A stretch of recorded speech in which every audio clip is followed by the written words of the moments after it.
شروع اللہ کے نام سے جو نہایت مہربان اور رحم کرنے والا ہے۔ معزز ناظرین اکرام، آپ نے بہت سارے نبی اکرم محمد مصطفیٰ صلی اللہ علیہ وآلہ وسلم کے واقعات سنے ہوں گے، لیکن جو آج ہم آپ کو نبی اکرم محمد مصطفیٰ صلی اللہ علیہ وآلہ وسلم کا قصہ سنانے جا رہے ہیں، یہ مجھے بہت ہی پیارا لگتا ہے۔ ناظرین اکرام، واقعہ کچھ ایسا ہے کہ بنی ہاشم میں ایک مشرک رکانہ نامی بڑا زبردست اور دلیر پہلوان تھا۔ اس کا ریکارڈ تھا کہ اسے کسی نے بھی نہیں گرایا تھا۔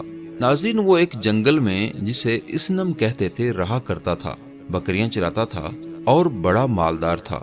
ایک دن حضور پاک صلی اللہ علیہ وآلہ وسلم اکیلے ہی اس طرف جا نکلے۔ جب رکانہ نے آپ کو دیکھا تو آپ کے پاس آ کر کہنے لگا، اے محمد، تو ہی وہ ہے جو ہمارے لات و عزا کی توہین و تحقیر کرتا ہے اور اپنے ایک خدا کی بڑائی بیان کرتا ہے۔ اگر میرا تجھ سے تعلق رحمی نہ ہوتا تو آج میں تجھے نعوذ باللہ مار ڈالتا۔ اب آ میرے ساتھ کشتی کر، تو اپنے خدا کو پکار، میں اپنے لات و عزا کو پکارتا ہوں، دیکھیں تو تمہارے خدا میں کتنی طاقت ہے۔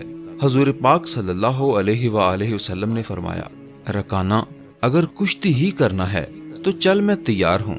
رکانہ یہ جواب سن کر اول تو حیران ہوا اور پھر غرور کے ساتھ مقابلے میں کھڑا ہو گیا۔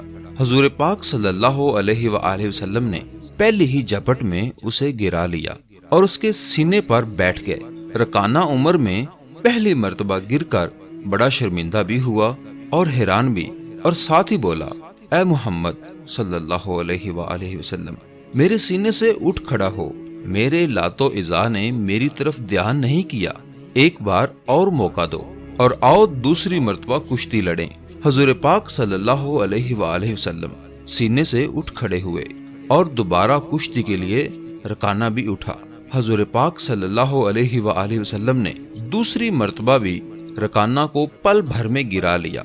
رکانہ نے کہا، اے محمد صلی اللہ علیہ وآلہ وسلم، معلوم ہوتا ہے کہ آج میرا لات و عزا مجھ پر ناراض ہے اور تمہارا خدا تمہاری مدد کر رہا ہے، خیر ایک مرتبہ اور آؤ، اب کی دفعہ لات و عزا ضرور میری مدد کریں گے۔ حضور پاک صلی اللہ علیہ وآلہ وسلم نے تیسری مرتبہ کی کشتی بھی منظور فرمائی اور تیسری مرتبہ بھی آپ صلی اللہ علیہ وآلہ وسلم نے اسے بچھاڑ دیا۔ اب تو رکانہ بڑا شرمندہ ہوا اور بولا، اے محمد صلی اللہ علیہ وآلہ وسلم، میری ان بکریوں میں جتنی چاہو بکریاں لے لو۔ حضور پاک صلی اللہ علیہ وآلہ وسلم نے فرمایا، رکانہ، مجھے تمہارے مال کی ضرورت نہیں، ہاں مسلمان ہو جاؤ تاکہ جہنم سے بچ جاؤ۔ وہ بولا، یا محمد، مسلمان تو ہو جاؤں گا، مگر نفس جھجکتا ہے کہ مدینہ اور نواح کی عورتیں اور بچے کیا کہیں گے کہ اتنے بڑے پہلوان نے شکست کھائی اور مسلمان ہو گیا۔ حضور پاک صلی اللہ علیہ وآلہ وسلم نے فرمایا، تو تیرا مال تجھی کو مبارک ہو۔ یہ کہہ کر آپ صلی اللہ علیہ وآلہ وسلم واپس تشریف لے آئے۔ ادھر حضرت ابو بکر اور حضرت عمر رضی اللہ تعالی عنہ آپ کی تلاش میں تھے اور یہ معلوم کر کے کہ حضور وادی اسنم کی طرف تشریف لے گئے ہیں، پریشان تھے کہ اس طرف رکانہ پہلوان رہتا ہے۔ مبادہ حضور کی خدمت میں حاضر ہوئے اور عرض کیا، یا رسول اللہ صلی اللہ علیہ وآلہ وسلم، آپ ادھر اکیلے تشریف لے گئے تھے جبکہ اس طرف رکانہ پہلوان جو بڑا زور آور اور دشمن اسلام ہے وہ رہتا ہے۔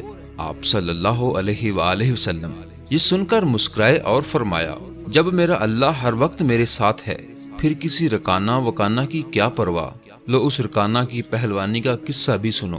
چنانچہ حضور پاک صلی اللہ علیہ وآلہ وسلم نے سارا واقعہ سنایا۔